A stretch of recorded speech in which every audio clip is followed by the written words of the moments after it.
All right, welcome to Flagship Podcast, and I have with me today Michael Johnson from Modern Tree Solutions. Good to have you with us, Michael. Hey, good to be here. All right, Michael is one of our 2026 Pitch finalists, and he will be presenting on February 19th at 6 p.m. here at Flagship. You getting excited about that? Very.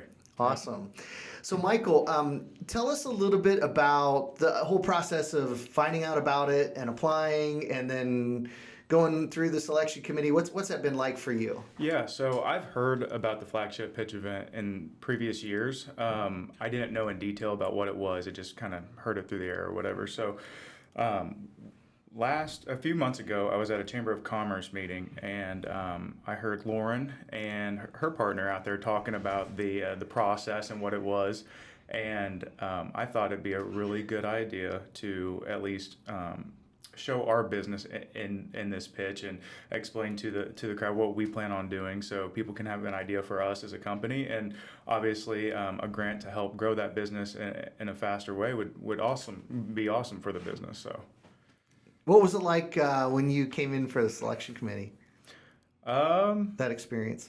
It was fun. I mean, I love to explain to people what we plan on doing because I believe in our mission, and I believe that bringing a business model to Anderson that isn't already here is important for the county's growth, and Anderson's growth. Yeah, you did a phenomenal job. Thank you. So the pitch event is a pretty big deal here in Madison County, and the pitch contest is for businesses in Madison County, and you can win $25,000, and it's a grand prize of $15,000 cash and then $10,000 in services, and there'll be 200 people that will be at the event that night, so it's going to be a really great experience.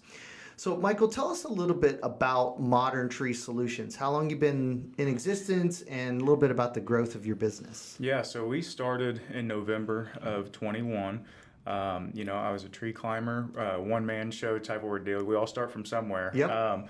Had a full-time job in the union when I started my business. Did that for about a year, working until nights, cutting trees, cold knocking, just getting sales. And after about a year, I saved up enough capital to get some equipment, bucket truck, chipper, had a crew of 2 working with me. And then I was able to leave that full-time job and then start pursuing the tree service full-time. Along with the tree service, trimming trees, cutting trees down, we also do stump grinding and firewood sales. So we sell a lot of this county's firewood, and this year has just been phenomenal for us. I mean, we've sold a whole lot. I'd say 400 or 500 cords, which is like a whole field full of wood, if that puts that in perspective. But so that's pretty much what we do on the tree service side. Now we've grown to the point where we have bigger equipment such as like a crane, and we also provide crane lifting services, just not in trees, but HVAC units, trusses, any other contractor-based business that could use our services. We're more than happy to aid them. So you started with one, and how many you got now on the team? We started with one, being myself, and then we've grown to, at our peak, 9 employees. Okay. It has been wintertime. It's getting harder to do the firewood outside. It's just getting colder. It's becoming a little bit less of a desirable portion of our job. So we had some people that wanted to voluntarily leave to get a different job during the wintertime, possibly come back in the spring, which we don't have an issue with, But if you do stay on the team, we keep you busy year-round. So we've been steadily doing 40 hours a week all year, which is great for a more seasonal type business such as ours. Sure. So are you doing both commercial and residential? Correct. What's really been the biggest key of helping your growth? Was it contracts? Was it just word of mouth? Was it what helped things really grow for you? I am a huge believer in a value service provider. I think if you can offer more value than your competitors, that is a huge playing part. It's not always, it's having great prices are obviously a good aspect in business, but I believe providing the most value over competitors is the key to success. So that, along with some marketing and obviously word of mouth, that's our most best ROI in terms of dollars spent. is word of mouth. But all those things combined really helped us grow to where we're at today. All right, so you're an entrepreneur. You started something from scratch and you've built it. What would you say your biggest challenge that you've faced so far in growing the business? The balancing act, I think trying to balance employees with customer relations and the back end of the business especially when you're first starting out, along with the physical labor, and a job like what we do is incredibly straining. The more we grow, the more I'm able to position myself in areas that help the business grows in different ways that most people don't even think about, can't visually see. We do, because it's the back end. It just adds more value to our business as being a service provider, like easier systems internally that just make everything streamlined.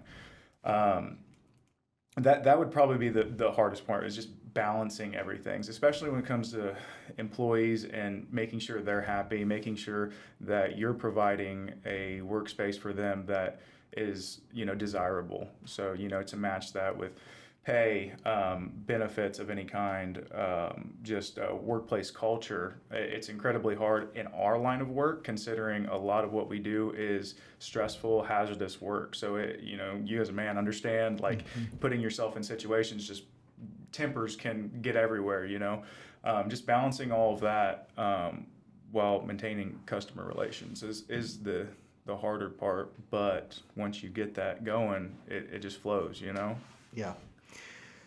So I've started and grown multiple organizations and businesses too, and I've been in the ups and downs of it. And just honestly, have you had moments where you're like, I'm not sure it's going to make it? What am I doing? Have you had some of those challenges that you've had to overcome? I'm a roll the dice kind of guy. Okay. You know what I mean? If there's a chance in hell we can do it, like, let's roll it. And Okay. what do you got to lose? I mean, your initial investment and some time, yeah, but I'm rolling the dice. Yeah, I'm going for it. That's awesome. Yeah. What would you say so far has been your greatest achievement? You're most proud of? I'm not there yet. Okay. Yeah, I'm not there yet. I love the work that we do inside the tree business, but my journey doesn't stop there. I want to grow it to more of a legacy business, and I want to do more in the community. So when like you mentioned earlier, have you ever got to that point where it's just, this isn't going to work, it's done? I always try looking ahead, not necessarily what's in front of me, because this is just a piece of the puzzle. You know what I mean? Once I get older and a little bit wiser, I want to help others that are young entrepreneurs. I just want to be involved, and like that, I feel like once I get to that step in my growth, I'll be proud of that. Mm-hmm. Yeah. That's awesome. Have you had any moments that kind of like God moments where it's like, wow, that worked out, and wasn't sure about that? Yeah, oh yeah. No, I have 100% more than I'd like to admit, actually. Because again, you never know. There's so many variables inside of our business, especially cutting trees down, the risk that's involved. Sure. And some of the situations you get in, like, you go from a load that's, for instance, when we're picking trees with a crane, that load is completely attached to the tree. It goes from something that's connected, and you are disconnecting it. You're making educated guesses on the weight of that material that you're picking every single time. You have movements that aren't, necessarily accounted for. And we do our best as professionals to mitigate the risk involved, by proper rigging and such as that. But there's always a rush. Sure. Right before that pick gets, because your life and a 5,000-pound limb is right beside you. You're like, this is do or don't. So let's do it. What have you learned? What are some key lessons you've learned as a leader going through building something, and just takeaways for you?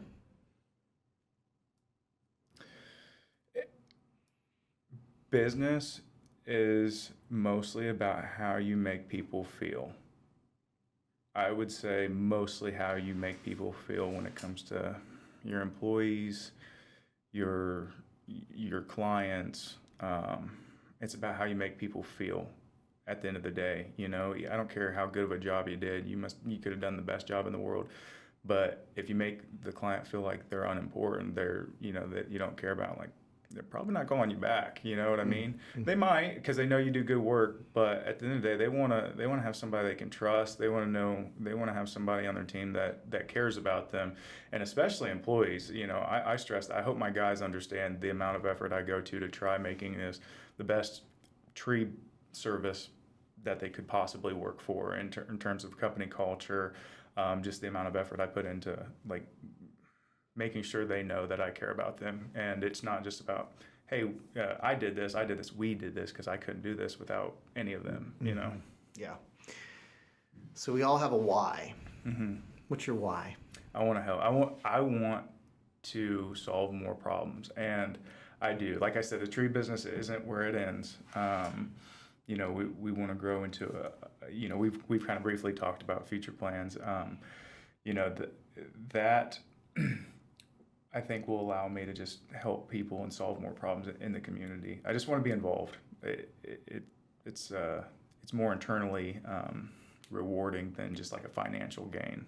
But sure. Financial gain is good too. Sure. But yeah. Yeah. So you are going to pitch on February 19th an expansion idea. Yeah. What is that? Yeah, so we were talking about a business model that Anderson doesn't have, and I mean that.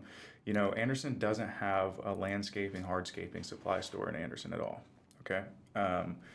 Nowhere in the county do they have anywhere that would be able to bring in green waste, process that material into colored mulch, and other sources like compost, and redistribute that in the community. So what we want to do is basically make a facility where landscaper, anybody doing outdoor projects, can come get rid of some of the waste, some of the cleanup debris that they've already made by cleaning up their property, and then pick out their stone, pick out fabrics, whatever kind of mulch that they need, just to basically overall enhance the outdoor appearance at their property. So for commercial and residential use. Anderson doesn't have that. All the big cities do. You go to Indianapolis, Noblesville, everyone's got one because they need it. It's a necessity. Well, it's a necessity here, just nobody's done it yet. I want to do it. Okay. And you just bought some land, right? Yes. Did you move yet? No, so we're still doing. We're not battling with the county, so that's good. Everybody's on board. We've done a planning commission meeting. Everybody was on board with it. We've done a council meeting. The first council meeting, everybody's on board. We have to do a second council meeting, and then it'll be finalized as long as there's no objections that outweigh the people that want to pass it. So we don't expect, neither does anybody in the planning commission expect anything to go wrong. They know what our plans are. They know what we plan on doing as far as moving in the tree business and the crane service first, and then looking at expansion in the future. Mm-hmm. And where are you located right now? We are located on 100 East behind Menards. So we rent an agriculture property of about a few acres, and now we are going to be transitioning over to Rangeline Road, which houses right under 14 acres. Okay, that's awesome. That's awesome. So if somebody was interested in your services, how would they find you? Yeah, you could look us up, www.moderntreesolutions.com, or our new website, www.moderncranesolutions.com, or you just give us a call, 765-374-8698, or look us up on Facebook. Okay, and you can do anything from take down a tree to if somebody's got a big property with lots of things they need to clean up, or even a commercial thing, kind of. Yeah, all the way across the board. We can do land clearing, tight niche, residential tree removal, tree trimming, stump grinding, anything to do with trees. We're an end-to-end tree service. And then if you're a contractor of any sorts, if you have uses for a crane, give us a call. We have certified crane operators on staff. So myself as one, as well as one of my employees. So we have the proper insurances to take care of you on that end too. Awesome. Michael, I'm really excited about the pitch and you, and when you came in, you knew your stuff, and what you've accomplished in just a short period of 4 or 5 years has just been pretty amazing and incredible. And I'm really excited. I'm excited, super excited. So I can't wait to see everybody out there. I'm going to have all my guys there. They're just excited. And I'm so excited that they get to see that their efforts that they put in is getting recognized beyond just what the business sees. So that's what I'm most excited about. That's awesome. All right. Well, Michael, thanks for coming in and joining us today. And just to remind you again, the Flagship Pitch is on February 19th at 6 o'clock. At 5:30, there are hors d'oeuvres before. They will be very good. You'll want to join for that. So I'm Fred Bays, Director of Incubation here at Flagship, and hope you join us at the pitch event. Thanks.